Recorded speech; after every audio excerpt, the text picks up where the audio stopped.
devoir conduire le gouvernement du pays à la lumière de cette même exigence, fort de ces mêmes qualités. La France a rendu un vibrant hommage à l'ancien Premier ministre Lionel Jospin, figure emblématique de la gauche française et acteur majeur de la Vème République, lors d'une cérémonie nationale empreinte d'émotion et de solennité qui s'est tenue à l'Hôtel des Invalides. Cet événement a non seulement célébré le parcours politique et l'héritage d'un homme d'État aux convictions profondes, mais a également été le théâtre de retrouvailles discrètes et remarquées, plusieurs années après leur séparation.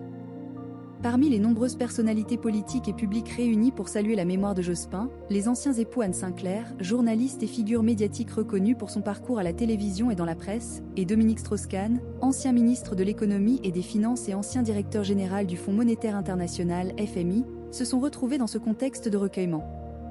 Bien qu'ils soient arrivés séparément et aient assisté à la cérémonie chacun de leur côté, leur présence simultanée a marqué un moment symbolique, rappelant leur histoire commune devant la scène politique française. Le président de la République, Emmanuel Macron, a prononcé un discours poignant, soulignant les valeurs républicaines, la rectitude morale et l'engagement sans faille qui ont caractérisé l'action de Lionel Jospin tout au long de sa carrière politique. Il a salué un homme d'État dont l'honnêteté intellectuelle et l'intégrité ont laissé une empreinte durable sur le paysage politique français. Dominique Strauss-Kahn, interrogé par les médias présents, a exprimé sa profonde tristesse face à la perte de celui qu'il considérait comme un ami et un homme d'État dont il admirait la stature. Il a mis en lumière la capacité unique de Lionel Jospin à unifier les différentes sensibilités de la gauche, de la branche militante à la vision humaniste, une prouesse qu'il estime moins évidente et plus difficile à réaliser dans le paysage politique actuel, fragmenté. Cette observation offre une perspective sur l'évolution du Parti socialiste et des forces progressistes en France depuis l'ère Jospin. La cérémonie a rassemblé un parterre impressionnant de personnalités, témoignant de l'impact intergénérationnel et de l'envergure de Lionel Jospin.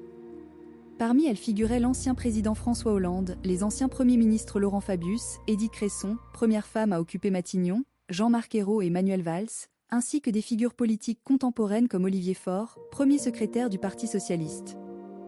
Des personnalités du monde de la culture, telles que les actrices Sarah Forestier et Chiara Mastroianni, étaient également présentes, soulignant l'importance du défunt au-delà des cercles politiques.